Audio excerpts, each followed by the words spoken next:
મારા વાલા પ્રિયો, ઈસુ ખ્રિસ્તના નામમાં હું તમને પ્રેમાળ શુભેચ્છા પાઠવું છું. તમે કેમ છો? શું સ્વસ્થ છો? તમે ખુશીથી તહેવાર ઉજવ્યો છે અને આવનાર તહેવાર 1 તારીખે છે.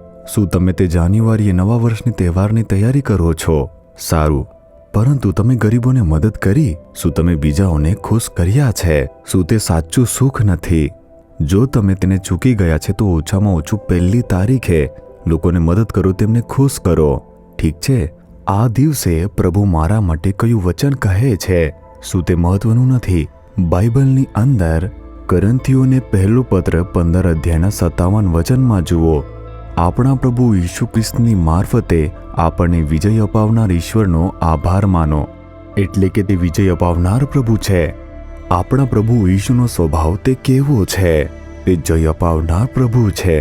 તમારા જીવનમાં કેટલીક નિષ્ફળતા છે. તમારા આધ્યાત્મિક જીવનમાં નિષ્ફળતા છે. તમારા વ્યવસાયમાં નિષ્ફળતાઓ છે. કાર્યમાં નિષ્ફળતાઓ, અભ્યાસમાં નિષ્ફળતાઓ. કારણ કે તમે આ વર્ષમાં કેટલીક નિષ્ફળતાઓનો સામનો કર્યો છે. હૃદયમાં થોડી નિરાશા હશે. મેં વિચાર્યું કે હું જીતીશ, પરંતુ હારી ગયો. મને લાગતું હતું પરીક્ષામાં વિજય થઈશ, પરંતુ નિષ્ફળ થયો. વિચાર્યું હું મારી પ્રવેશ પરીક્ષામાં હું વિજય મેળવીશ અને નોકરી મેળવીશ, પરંતુ હું નિષ્ફળ થયો. આવી ઘણી નિષ્ફળતાઓએ તમારા હૃદયને ખૂબ જ અસર કરી હશે. કંઈ પણથી ડરશો નહીં. આ નિષ્ફળતાને વિજય બનાવવા ઈસુ આ દુનિયામાં આવ્યા હતા. તેમનું નામ પ્રભુ છે, જે આપણને વિજય આપે છે. તે તમને વિજય આપનાર પ્રભુ છે. શું પ્રભુ તમને બીજી તક આપતા નથી? ફરીથી પરીક્ષા લખી શકો છો. તમે ફરીથી પ્રયાસ કરી શકો છો. તમે ફરીથી શરૂ કરી શકો છો. તે તમને વિજયી બનાવશે. તે એક પ્રભુ છે જે આપણને વિજય આપે છે. અગત્યની વાત એ છે કે આ દુનિયામાં કેટલીક શક્તિઓ આપણી વિરુદ્ધ લડાઈ કરે છે. આપણું શરીર પાપ લાવવા અને આપણને હરાવવાનો પ્રયાસ કરે છે. વિશ્વ આપણને બોજ આપે છે, ચિંતાઓ આપે છે, દુઃખ આપે છે. તે આપણને ગુલામ બનાવવાનો અને આપણને વિજય થવાથી રોકીને હરાવવાનો પ્રયાસ કરે છે. બીજું છે એક શૈતાન. તે આપણા જીવનમાં હતાશા નાખવાનો, આપણને નબળો પાડવાનો અને દબાવવા માટે લડે છે. આ રીતે આપણું દેહ, વિશ્વ અને શૈતાન તે ત્રણેય આપણા જીવનમાં સંઘર્ષ લાવે છે. પરંતુ આપણે જીતવું જોઈએ. વિજય કેવી રીતે મળશે? ઈસુ ખ્રિસ્ત તે પ્રભુ છે જે માણસ તરીકે આવ્યા.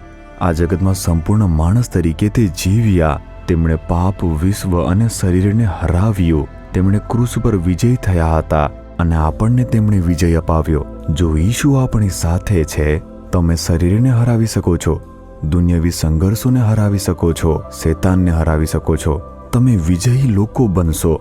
તમે અત્યાર સુધી જે નિષ્ફળતા જોઈ તે વિજય બની જશે. આવનારા દિવસો તે વિજયના દિવસો બની જશે.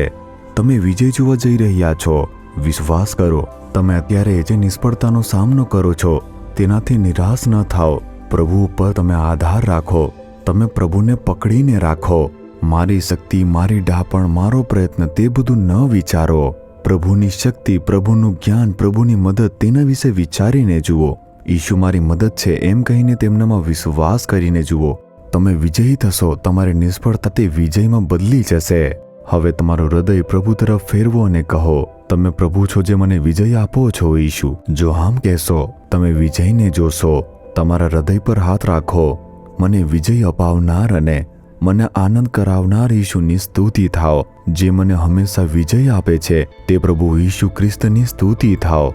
આજે આ બાબતમાં મને વિજય અપાવવા માટે પ્રભુની સ્તુતિ થાઓ, સ્તુતિ થાઓ. ઈસુના નામમાં આમેન, આમેન.